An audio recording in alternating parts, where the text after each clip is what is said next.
सातारा सांगली विधान परिषदेमध्ये दगाफटका होऊ नये यासाठी भाजपचा सावध पवित्रा. साताऱ्यातील नगरसेवक जिल्हा परिषद सदस्य पाठवले सहलीला.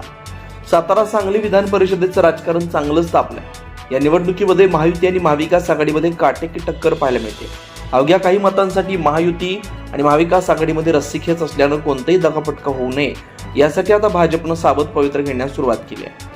नगरसेवकांच्या आणि जिल्हा परिषद सदस्यांचं मतदान फुटू नये यासाठीच भाजपच्या नेत्यांनी आपल्या नगरसेवकांना आणि जिल्हा परिषद सदस्यांना एकत्र करत त्यांना सुरक्षित स्थळी पाठवलंय. सातारा जिल्हा परिषदेच्या सत्ता संघर्षामध्ये महायुतीतील राष्ट्रवादी शिवसेना या दोन्ही पक्षाला बाजूला ठेवत भाजपनं सत्ता मिळवली. त्यामुळे नाराज असलेल्या शिवसेना आणि राष्ट्रवादीने सध्या महायुतीला मदत करायची की नाही याबद्दल कोणतीच स्पष्ट भूमिका घेतली नसल्यानं भाजप ही आता आपल्या नगरसेवक आणि जिल्हा परिषद सदस्यांचं मतदान फुटू नये यासाठी सावध पावलं टाकताना दिसते. जिल्हा परिषदेमध्ये झालेल्या सत्ता संघर्षाच्या राड्यात ज्या पद्धतीने उमेदवार पळवापळवी झाली ती विधान परिषदेच्या मतदानात होऊ नये यासाठीच आता भाजप सतर्क राहून पावलं टाकताना दिसते. त्यासाठीच त्यांनी आता आपल्या सर्व नगरसेवकांना आणि जिल्हा परिषद सदस्यांना एका गुप्त ठिकाणी पाठवलं.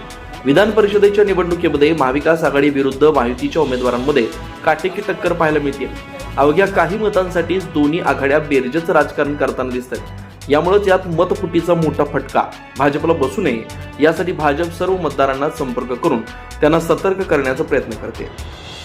या निवडणुकीचं मतदान हे गोपनीय असल्यानं मतदान फुटीला मोठा वाव असून हे मत फुटू नये यासाठी भाजपनं आता सातारा आणि सांगलीमध्ये मोठ्या हालचाली सुरू करून मतदारांना सुरक्षित करण्यास सुरुवात केली आहे.